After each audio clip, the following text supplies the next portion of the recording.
తెలంగాణ ప్రభుత్వం నిరుద్యోగులకు ఇచ్చిన హామీలను నెరవేర్చకుండా వ్యవహరిస్తున్న మొండి వైఖరిని నిరసిస్తూ విద్యార్థి సంఘాలు చెలో కలెక్టరేట్ కార్యక్రమానికి పిలుపునివ్వడంతో అర్ధరాత్రి నిజాంపేట పోలీసులు విద్యార్థి సంఘాల నాయకులను అరెస్టు చేసి పోలీస్ స్టేషన్ కు తరలించారు. ఈ సందర్భంగా బీఆర్ఎస్ నియోజకవర్గ అధ్యక్షులు రంజిత్ గౌడ్, ఏబీవీపీ రాష్ట్ర కార్యవర్గ సభ్యులు బండారి ప్రశాంత్ మాట్లాడుతూ తెలంగాణ ప్రభుత్వం నిరుద్యోగులకు ఇచ్చిన హామీలు నెరవేర్చాలంటూ ప్రభుత్వం మొండి వైఖరి మీద నిరసిస్తూ చెలో కలెక్టరేట్ కార్యక్రమానికి పిలుపునిస్తే విద్యార్థి సంఘాల నాయకులను అరెస్టు చేయడం ఎంతవరకు సమంజసమని వారు ప్రశ్నించారు. నిరుద్యోగులకు ఉద్యోగాలు కల్పిస్తామని అధికారంలోకి వచ్చిన కాంగ్రెస్ నేడు నిరుద్యోగులకు శాపంగా మారిందన్నారు. రాహుల్ గాంధీ పాదయాత్రలో నిరుద్యోగులకు మెగా డిఎస్సి ఉద్యోగ అభివృద్ధి కల్పిస్తామని చెప్పిన మాటలు మార్చారన్నారు. గత కేసీఆర్ ప్రభుత్వం వేసిన నోటిఫికేషన్ తప్ప ఇప్పటి వరకు ఉద్యోగాలకు నోటిఫికేషన్ వేయకపోవడం శోచనీయమన్నారు.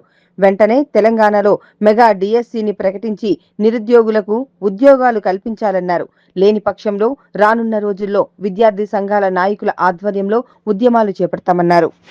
ఉద్యోగాలు కల్పిస్తామని చెప్పి అధికారంలోకి వచ్చిన కాంగ్రెస్ నేడు నిరుద్యోగుల పాలిట శాపంగా మారింది. ఏ నిరుద్యోగులైతే తమకు న్యాయం చేస్తారని చెప్పి గద్దెనెక్కిచ్చిరో ఆ నిరుద్యోగులకు మళ్ళీ వాళ్ళను ప్రభుత్వం నుంచి కూలగొట్టుడు పెద్ద విషయమేం కాదు. మెగా డిఎస్సి వేస్తాము, ఉద్యోగ కల్పన చేస్తామని చెప్పి ఆ రోజు రాహుల్ గాంధీ గారు తన పాదయాత్రలు చెప్పి ఈరోజు మర్చిపోయారు. దానికి తగిన గుణపాఠం రాబోయే రోజులలో వాళ్ళు అనుభవిస్తారు. ఆనాడు కేసీఆర్ గారి ప్రభుత్వంలో వేసిన ఉద్యోగాలే తప్ప ఇప్పటికి కూడా ఒక నోటిఫికేషన్ కూడా ఇంతవరకు జారీ చేయకపోవడం చాలా శోచనీయం. ఉద్యోగ సంఘాలకు ప్రభుత్వంలోకి కాంగ్రెస్ పార్టీని వచ్చేలా చేసిన నిరుద్యోగులకు కాంగ్రెస్ పార్టీని అధికారం నుంచి తొలగడం కూడా పెద్ద విషయమేం కాదు. రాబోయే రోజులలో కాంగ్రెస్ పార్టీ పని నిరుద్యోగులే చూసుకుంటారు.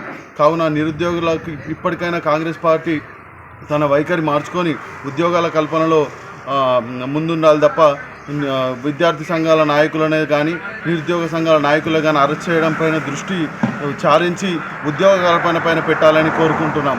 జై తెలంగాణ. ఈరోజు అర్ధరాత్రి 12 గంటలకి నిజాంపేట పోలీసులు అక్రమ అరెస్టులు చేయడం జరిగింది. ఎందుకంటే తెలంగాణ రాష్ట్రంలో చూసుకున్నట్లయితే నిరుద్యోగులకు ఇంతవరకు న్యాయం చేయలేని ప్రభుత్వాన్ని మనం తెలంగాణ రాష్ట్రంలో చూస్తూ ఉన్నాం. ఈ తెలంగాణ రాష్ట్రంలో నిరుద్యోగులంతా ఏకమై కాంగ్రెస్ పార్టీని ఎన్నుకోవడం జరిగింది. కానీ ఆ నిరుద్యోగులకి అన్యాయం చేస్తున్నటువంటి ప్రభుత్వం ఏదైనా ఉందంటే అది ఈ తెలంగాణ రాష్ట్రంలో ఉన్నటువంటి కాంగ్రెస్ ప్రభుత్వం. వెంటనే తెలంగాణ రాష్ట్రంలో మెగా డిఎస్సిని ప్రకటన చేయాలి. అలాగే నిరుద్యోగులకి వెంటనే ఉద్యోగాలు కల్పించాలని అఖిల భారతీయ విద్యార్థి పరిషత్ డిమాండ్ చేస్తూ ఉంది.